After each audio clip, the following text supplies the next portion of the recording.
Hi, I'm Jill Schlesinger, host of the Better Off podcast. Today on our Thanksgiving special, we've got Dave Isay. He is the founder and president of StoryCorps. What StoryCorps is about is kind of shaking you on the shoulder, reminding you what's important, and also, I think, giving you hope. Like everything about StoryCorps, I like to think it increases hope and decreases fear, which is what we kind of need. Welcome to the Better Off podcast. I'm Jill Schlesinger, and we are sponsored by Betterment, the largest independent online financial advisor. So we are dropping this on Thanksgiving Day. I don't know when you're going to listen to it. Maybe you're going to listen to it at some point in your travels or over the weekend. This show has nothing to do with money, okay? This particular episode. We are so happy to introduce you to a really unique individual. His name is Dave Isay, and he is the founder and president of StoryCorps. Now, StoryCorps is kind of this cool organization. They've spent the nearly 15 years traveling the country, recording interviews with people just like you. Every conversation is between two people who know each other. There's no journalist conducting the interview. And at StoryCorps, people speak about the things that matter most, falling in love, regrets, their proudest moments. And these conversations are recorded and archived at the American Folklife Center at the Library of Congress. So I think for Thanksgiving, it's really important for us to share with you the people who we are so thankful for, people who are actually doing the good work and really trying to bring this country closer together. And so please enjoy and then go check out StoryCorps, our interview with Dave Isay, the founder and the president of StoryCorps. You're listening to Better Off with Jill Schlesinger. Dave Isay, welcome to Better Off. Hey, first time on the pod. It's what an honor. I'm happy to be here. Dave, you are the founder. And I love how you're hugging the mic. I know. You are the founder and president of StoryCorps, and I am on the board of StoryCorps. So this is sort of like having your brother on the podcast. No, it's with me speaking to my boss. Yes, I love that. I know. That's a good point. You can hire and fire me. Dave, what does StoryCorps do? Well, StoryCorps has been around for 14 years, almost exactly 14 years. It's a real simple idea. We started in Grand Central Terminal. You bring someone who you love to this booth, a parent, grandparent, friend. You're met by a facilitator who works for StoryCorps. You go inside this booth, which is this kind of sacred space, a little sound booth, not that different than this, but smaller. And you sit with your grandmother with a facilitator in the corner for 40 minutes, and you ask questions. I had been a radio producer for years before starting StoryCorps and knew what you know, that the microphone gives you the license to talk about things you don't normally get to talk about. So people think of it as, if I had 40 minutes, what would I say to this person who means so much to me? It's a way to kind of sum up your life in 40 minutes, if that's possible. At the end of the 40 minutes, you get a copy. Another stays with us and goes to the Library of Congress, so your great-great-great-great-great-grandkids can get to know your grandmother through her voice and story. So it's about listening to others, about recognizing the grace and the poetry and the beauty and stories we find all around us, and telling people they matter and won't be forgotten. Started out as a crazy idea. I had all kinds of fears that people would, Jerry Springer, kill each other in the booth. And we've now had about 500,000 people participate. It's the largest collection of human voices ever gathered by far. And we're just getting started. As of a couple of years ago, you've now made it easier for people who want to record interviews that don't have access to a booth. Can you talk a little bit about what the app is all about? Sure. So 2.5 years ago, we launched an app that makes it possible to do StoryCorps anytime, any place on your mobile device, and with one tap, upload it to the Library of Congress. So that really kind of opened it up for us. You started this 14 years ago. Why? What happened? Tell the story of StoryCorps. I started it for a bunch of reasons. I mean, one is that, as I said, I used to make documentary radio programs. I saw when I interviewed guys who were serving life without the possibility of parole or on death row, that getting the chance to talk about not just their crime, but who their parents were, how they grew up, who their kids are, what their dreams were for their kids was important and sometimes transformative in their lives. And I did this for decades, ran around doing interviews, a lot of times with people who were in kind of like hidden places. And I saw how important it was for people to be listened to. So I kind of took documentary and turn it on its head, because documentary traditionally is about you do a bunch of interviews, whether it's film or print or whatever, and then you create this work of art or education or whatever it is, and a lot of people see it or read it or hear it, and that's the purpose of it. But with StoryCorps, the idea was to take that and turn it on its head and say that the final product actually doesn't matter. We want to give the whole country the chance to be listened to. It's just these are the stories that are interesting to me. They're the ones that speak to me, that I care about. And, it's actually the shyest people who do the best in StoryCorps. And sometimes they're the ones you have to pull out by their ears at the end of 40 minutes because they don't want to leave. Are you surprised at the ability of two human voices to be so effective in translating just humanity? I was surprised at the beginning. When I did radio documentaries, I thought that there was something magic about me doing the interview. And then from the very beginning of StoryCorps, it turned out I had absolutely nothing to do with what was going on in the radio documentaries. Anybody's capable of having these conversations and asking these questions. We all have it in us. I think that I'm surprised by how fast people want to talk about important things. More than what happens in the booth, I'm surprised at how willing people are for it to be made public. When you come to StoryCorps, we're a public service in every imaginable way. At the end of the interview, you can sign a release or not sign a release for it to go to the Library of Congress. And I thought that we would have a compliance rate of 60, 70, 80%. And it's 99.9%. Everybody signs a release, and very intimate things happen in the booth. Can you search through the Library of Congress right now based on these audio interviews that exist? You can, but you have to go to the Library of Congress. What we're doing, as you know, as a board member, because it's all top secret, is that over the coming months, we'll be taking the archive and making it public on the web. But we want to, especially for people who sign these releases before the web was what it is today, we want to make sure they have full informed consent. So we're being very deliberate and careful with people to make sure they understand what it means for their full interview to be accessible. You've done a number of specialty series in essence, military families. You've done the 9/11. You've done LGBTQ. What's important today in this divided nation of ours? What is the StoryCorps mission, and why is it so important right now? StoryCorps is a long game project. It's about history. It's about character. What StoryCorps is about is kind of shaking you on the shoulder and reminding you what's important, and also, I think, giving you hope. Everything about StoryCorps, I like to think it increases hope and decreases fear, which is what we kind of need now. So what we're doing now is we're starting something called One Small Step. We've had 500,000 people across the country who love each other do StoryCorps interviews. And we've been experimenting for the last 6 months about what happens when you put people who disagree politically in a booth together, people who know each other and also strangers. And the results are kind of astonishing. And I think what's happening, and this is, people come to StoryCorps to have these conversations, not to talk about politics, just to get to know each other as human beings. And obviously that's a big, I think part of the issue of what's going on in the country, this tribalism, is that, there's a quote that you've heard me say before: it's impossible not to love someone whose story you've heard. And we don't have interaction. We don't know each other anymore.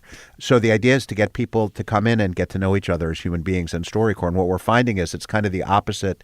It brings out the opposite impulse of Twitter, right? If Twitter unleashes you to be the biggest jerk you can possibly be, StoryCorps, because you're speaking to your great-great-grandchildren, kind of forces you to bring your best angels into a conversation. So I want to give everyone listening just a quick example of that. We have one of the StoryCorps stories about a grandchild and a grandfather. Kind of cool. This woman's name is Kara. She's the youngest of 10 grandchildren, and she was able to actually interview her grandfather before he passed away. Hi, my name is Kara Masteller, and I interviewed my grandfather in my 1994 Buick.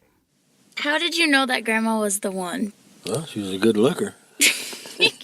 We fit together. We was a good pair. My grandma, everyone referred to her as like a spicy meatball. She swore a lot, but she looked so innocent that no one ever expected her to say the things that she said. Were you nervous to propose to her? No. We had something to say, we said it. Like you. What are your keys to a happy marriage? If something happened, just say I'm sorry and get it over with. There's no reason to carry on. I just say, I'm sorry, I love you, and that was the whole story. I I was really surprised by my grandpa saying sorry. I've never heard him say sorry. How would you like to be remembered? Remember? Do you want to be remembered as like a real tough guy or? Yeah, I was a pretty soft guy. You intimidated me when I was little. I did. Yeah, you did. Are you happy about the life you've lived? Oh, yeah. It wasn't the easiest life back in them days. Mother died when I was 4, and it was a tough life. He tells one story about how he was 8 or 9, and he was ice skating on the river, and he fell through. He didn't have hot water wherever he was living with his dad, so he broke into the school and just took a hot shower in the school. I think that says a lot about his childhood, that there was really no one there to help him get out of the water or keep him warm. Last April, he was diagnosed with Alzheimer's, and I'd never heard him say much about it. What do you think about Alzheimer's? Not much you can do. I even can't remember some names now myself. Maybe I have got it. I don't know. And when he said, I don't know what it would be like to have it, that was difficult for me. So then I had to ask a follow-up just out of, self-preservation, because I thought I was going to cry. As people age, do you have any advice for them about getting older? It's coming. Don't fight it. Just roll with it. Real life. Live it. It's wonderful. Thank you, Grandpa.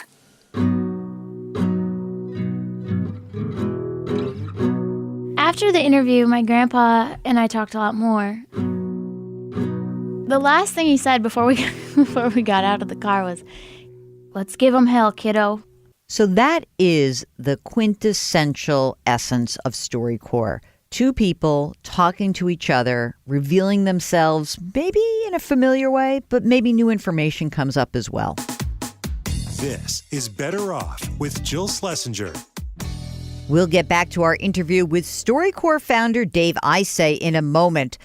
Just want to give you the heads up. I know it's Thanksgiving weekend. You're probably not thinking about your money, but you may start to think about your charitable giving. This is a perfect time to look to see whether you have money in a taxable account, whether you have investments that could be ripe for making donations of highly appreciated securities.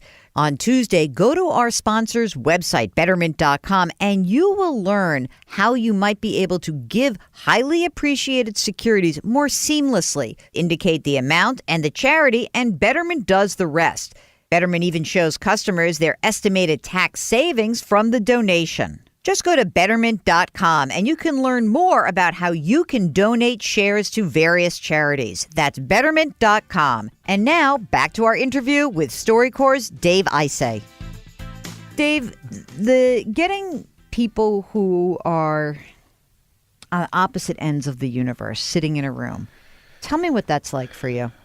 Well, we're just learning about it. But the truth is that none of us are really at opposite ends of the universe, right? That's what we're failing to understand. We're just talking about people who voted for different candidates for president. I mean, Okay, all but of us let me- care wait. about the same. Yes and no. Yeah, Hold yeah. on a second. I'm gonna call you on this. So, a couple weeks ago, I go on CBS and I'm talking about the tax plan, and Mark will tell you I got bombed on Twitter. I mean, the amount of vitriolic Yeah. nastiness that Right. got pushed into my universe. Yeah. It was horrible. Yep.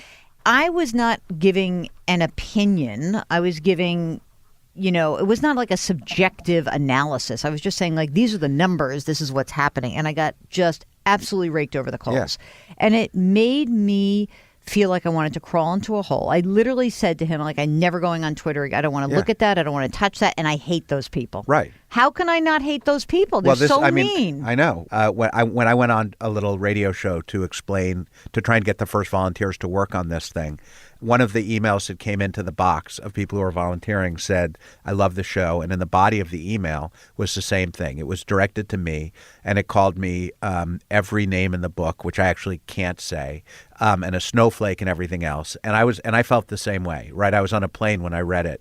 But then I just said, this is one small step. So what are we going to do? So I emailed the guy, and I said, I want to do a StoryCorps interview with you. And he emailed me back 10 seconds later on the plane. I was shocked and said, yeah, I'm happy to do it, and I want to take you to dinner. And we met a month ago, and we did an interview with each other. He's a perfectly decent guy. I mean, so the person who forwarded me that email, of course, wrote "F this guy," right? And first of all, he apologized, and and he explained what happened. And it's just like, this is the world we're living in, Jill. He was driving in a car, and he was going on the radio, and he came across me talking about One Small Step.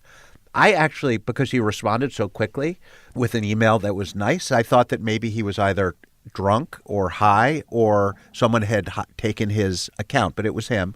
He said he was just at a stoplight, heard this thing, and he dictated into his phone and hit send. This is why I think that the situation we're in this country is incredibly dangerous. And the feeling that you had, that crawl under the desk feeling, I think it's a wheel that's spinning faster and faster. And that's why we're, trying what we're trying with One Small Step to try and pump the brakes on the tares in this country. I want to shift gears for a second and talk about the Great Thanksgiving Listen, if you would know. I have a big smile when I talk about that because I think it's just like the most fun thing. Because, listen, I grew up, so, it always sort of depends on the family you grew up in, and in my family, there's like a lot of storytelling at the table. There's a lot of characters. You know that my great regret is that we never got my father in the booth, although I'm going to get my mother-in-law, the 94-year-old, in the booth before long. Hurry up. Yeah. Talk about what the Great Thanksgiving Listen is all about and why you think this is important. Sure. So as we were talking about a little while ago, StoryCorps has an app now, which makes it possible for all of us to record a story anyplace. And our first attempt to see if we could scale StoryCorps was this Great Thanksgiving Listen idea.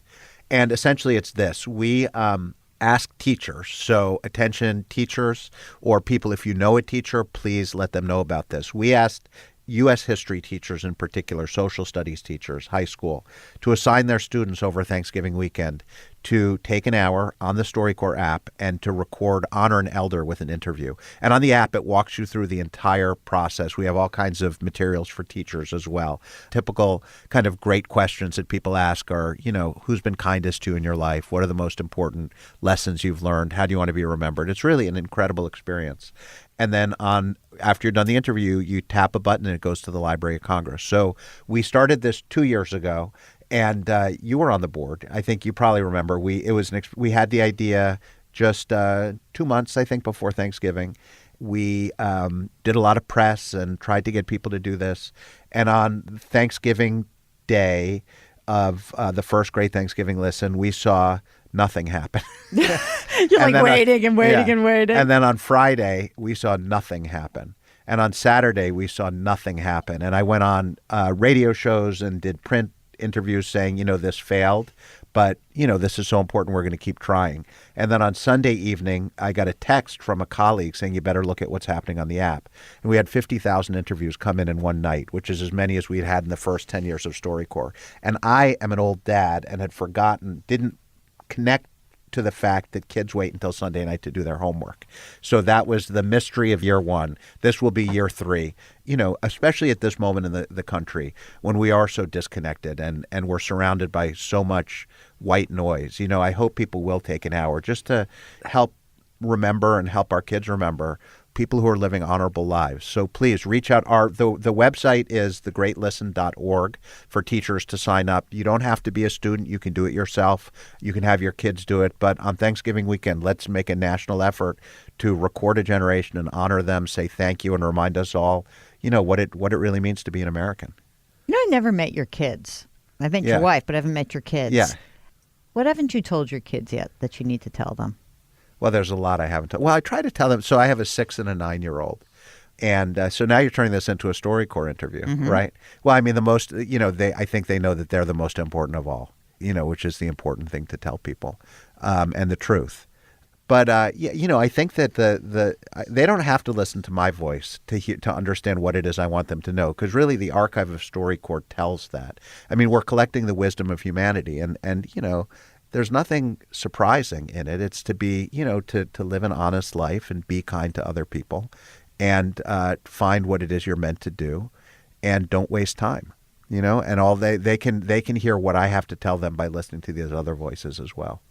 I like listening to your voice. What's the one question you want to ask me, Dave Isay, as your board member? No, as your friend. What don't you know about me? Let's go. There's a lot of things I don't know about you. The nodding over here. Well, why don't I ask you the standard StoryCorps question? But you have to be serious. I'm serious. Okay. So a couple questions. Who's been kindest to you in your life? My sister. Can you tell me? My sister is 3.5 years older than I am.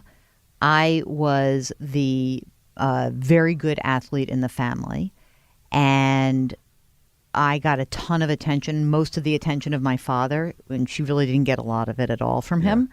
And she's your only sibling? My only sibling. Okay. We're the closest ever. And, I mean, from the earliest possible age, what's fascinating is, you would think 2 girls that she would hate me for that. Yeah. She was my biggest cheerleader. Wow. Never in a million years would I ever thought anyone, like the number one person forever and ever, just like thinks I'm the best. I think she's the best. We talk every day, multiple times a day. In fact, when we talk about, I haven't done it. I've never been in the booth before, but I want to go in. That's not, you're not, well, you're about to be fired as a board member. I know, right? And I'm going to go in with her. Well, you better. Yeah, because she is the one. If something happened to you, and you didn't get a chance to go into the booth, is there anything that you haven't said to her that you'd want to say to her? Remarkably, because I can't stop talking. Yeah, I you've think said you know it all. that. Yeah. We are a family. I will say my family of origin, where we say a lot to each other, Right. Good and bad. Yeah. And so. But it's important, right? It's yeah. I mean, that's another thing for the kids, right? Yeah. No regrets. There No was regrets. Because there are so many regrets in StoryCorps, Oh, it's terrible. Yeah. We just had the 4-year yard site for my father. My father died 4 years ago. And my sister and I went to the cemetery, just the two of us. And we went to his headstone, and we were laughing so hard because one of the things we put on his headstone was the man was never boring, because he really was never boring. And we were telling the story about him. And this was a great thing. It was a few months before he died. It was happened to be like the eye of the hurricane. Things were okay. And we were walking into a restaurant, and he turned around and he looks at me and my sister and he goes, you girls are the best thing I ever did. Yeah. And I turned to my sister and I said, ain't that the truth? Yeah. So there's our family. We talk a lot. Yeah. So so there we had a mini StoryCorps interview. Will your sister listen to this? Sure. Okay. I am so grateful that you're here. I'm so grateful for StoryCorps. I don't know how I got I horned in on this whole StoryCorps thing to get on the board, but thank you for allowing me to serve on your board. Well, we love having you. And you're part of the family, and we have a lot of work to do. We do. Young lady. So I know, we will. Buckle your seatbelt. Dave, thank you so much. Thanks, Joe. Thanks to Dave Isay. Go check out StoryCorps and download the app. It's so cool, and interview someone who matters to you. Don't forget, we've got our bonus episode that comes out on Tuesdays and the longer form every single Thursday. You can subscribe via iTunes or wherever you get your podcasts. If you have any questions or suggestions, you can find me on Twitter. My handle is @JillOnMoney. That's @JillOnMoney. Just use the hashtag BetterOff. You can also reach me via email. Ask Jill at betteroffpodcast.com. That's Ask Jill at betteroffpodcast.com. And if you wouldn't mind, please leave us a review or a rating in iTunes. It really will help us out. Better Off is sponsored by Betterment. Our music is composed by Joel Goodman. Mark Talercio produces. I'm Jill Schlesinger. See you next week.